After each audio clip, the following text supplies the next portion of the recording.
Engwe have sent me the new E26 and I absolutely love it. I think it looks a bit of a beast.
They said, what colour should we send you one to trial out? And I said, I like the grey black look. It's got 26-inch wheels by 4-inch fat tyre, front suspension with the usual lockout controls and preload controls, hydraulic front and rear disc brakes, fantastic sort of motorbike-esque light on the front there, which is really bright.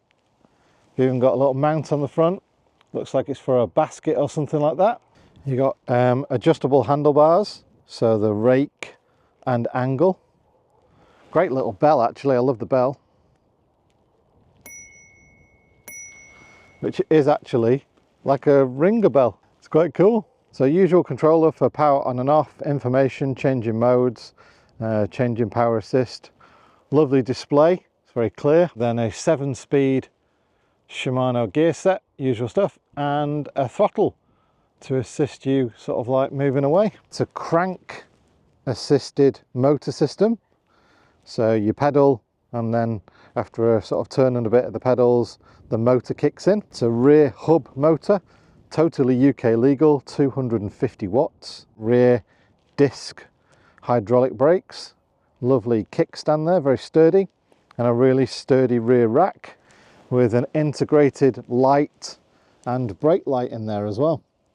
And obviously you've got front and rear metal mud guards, which really do keep the mud off, or the rain off, as it is kind of like raining a lot in England.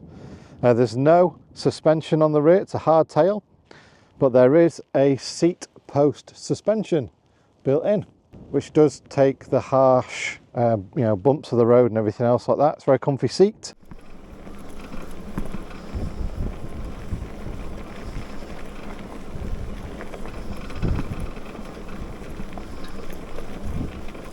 And it's really comfortable to ride.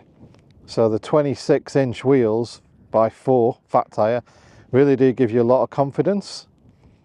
Really smooths out the potholes, you know, you can really throw it around, feels absolutely great.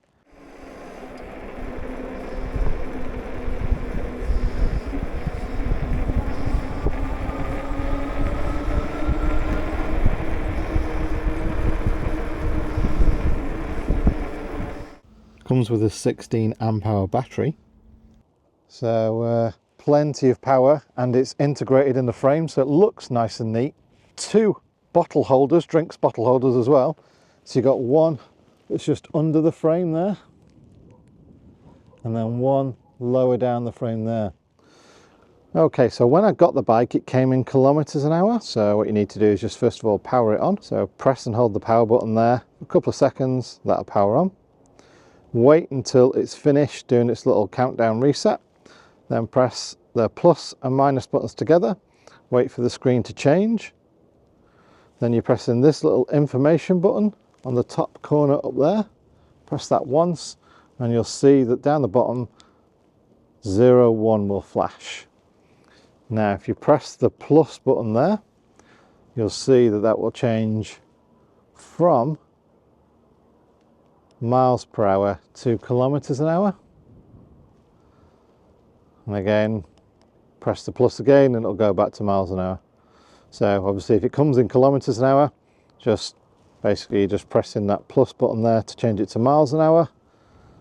There's miles an hour, and then press and hold the top information button again, and that will save all the settings. You'll see it restart and it'll save all the settings in there. So yeah, there's that one.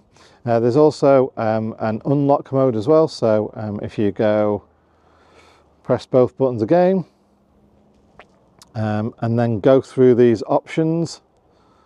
So again, we're using the plus and minus to go through the options.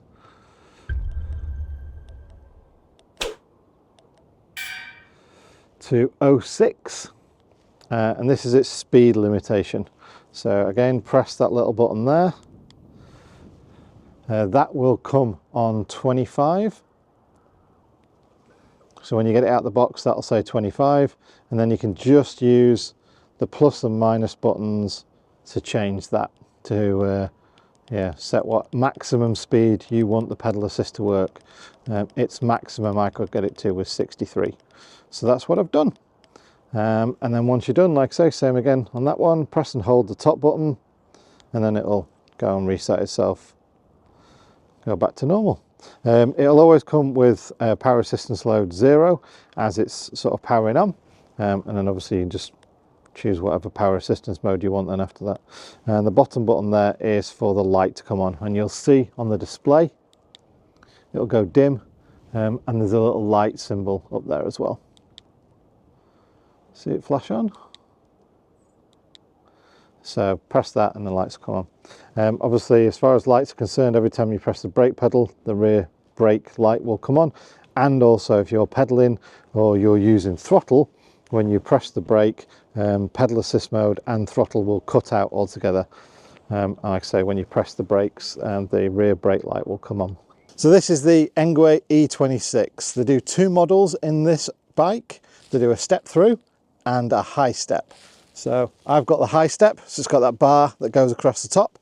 Gives it more rigidity in my view anyway. And from some that I've tried that have got like a low step, they don't handle like this. So it's got a 16 amp hour battery. I mean, if it's anything like the other ones I've tried that with pedal assist, wherefore you're actually cycling and you're just getting, assist going up hills or setting off, it should be good for around about sort of 60 to 80 miles. I think the best I've done on one of these where I'm cycling as much as I can, but I am using it for getting up hills and getting off the lights, etc. I got 82 miles out of one charge, so really can't argue with that. So when it arrived, it had like sort of 1 or 2 bars in there. I had a quick nip around after I'd assembled it and it got down to about 1 bar. I put it on charge, took around about 5 hours to charge it. So the high step version, the one that I've got now, says that it's 43 kilograms. So I'm going to lift it up now so you can see. I'm 53 years old. I don't do weights or anything like that. I'm not a fitness buff or anything. So I think that it's still quite an easy bike to maneuver. So for 43 kilos, it's actually not too bad. What I'm sort of like normally dealing with my bike, which is the Engwe X folding bike, still 250 watt kind of like bike and everything, but because it's folded, it's more compact. When I lift the weight in and out, I'm feeling that weight more, but that's spread out a little bit more. So yeah, I actually think that that's not too bad. And if you are using no pedal assist, so some of the tracks I've been on, I was using no pedal assist, first gear, going up hills and over bumps, it's doable. You don't sort of feel like, without the pedal assist, you can't ride it. What you feel like is it's a big bike, it's a, sort of like a sturdy bike, and it's much easier to ride with pedal assist. That's the way I'd kind of say to use the pedal assist, and also pretty much what I'd say about e-bikes in general, really. So when Engwe said, we'll send you this bike to review, what colour do you want? I said the black one. I'm just having a look on their website now. It's actually called Galaxy Grey. I think it quite suits it. And this bike right now on their website is £50 off. However, there's also a £20 off for new customers. So if you use the code new Engwe UK, you'll get a further 20 quid off. So that makes it around about £1,330, which for a bike with that spec I tell you what, that is a bit of a deal in all fairness. It's a 26-inch bike, so it's a proper, sturdy, go anywhere kind of bike. So this bike would be for me. However, unfortunately, it won't fit in the back of my van. So I'm gonna have to continue using my Engwe X. That's all right though. This has got to go back. It's going to somebody else to review or whatever. So that's fine. But I would say that if you are considering a bigger bike and you've got the space, for 1,330 quid, that is an epic bike for the kit that you're getting on there. And like I say, you've just seen where I've been, easy riding around, proper top speed out of it if you want to do that kind of thing, or getting off track over the bumps and through mud and everything like that. It can deal with that, no problem at all. I didn't feel at any stage like I was sort of like, you know, sort of wibbling around or anything like that. So it felt proper planted. Assembly wise, I always say this, they are fairly straightforward. They come with a basic toolkit and a booklet that not only explains how to use it and, you know, sort of like power it on and things like that, but it also explains how to assemble it. So assembly time was probably about 30 minutes. I took my time with it, as you can see from the video. It was quite windy when I was assembling it. So most of the time I was kind of worried that it was going to blow over or anything like that. Obviously, usual things, you know, you put the front wheel on, put the mud guards on, put the lights on, put the rear rack on, assemble the handlebars. It's all very straightforward, you know, even sort of like putting the pedals on, that kind of stuff. All I would say is obviously these things are sort of shipped around, so they do get banged around a little bit. So just check your box is not damaged on the outside. They do pack them really, really well. There was no damage to this, and there was no damage to the box either. We'll just check that anyway. And then as you're assembling it, just make sure with the tools you're given that all the other nuts and bolts and everything are all thoroughly kind of tightened and everything else. So yeah, no issues. Like I say, fairly straightforward build. So yeah, thanks for watching my review. And if you are interested, I'll put a link down below to Engwe's website where you can go and have a look at the bike. And I'll see you next time, folks. Take care. Bye.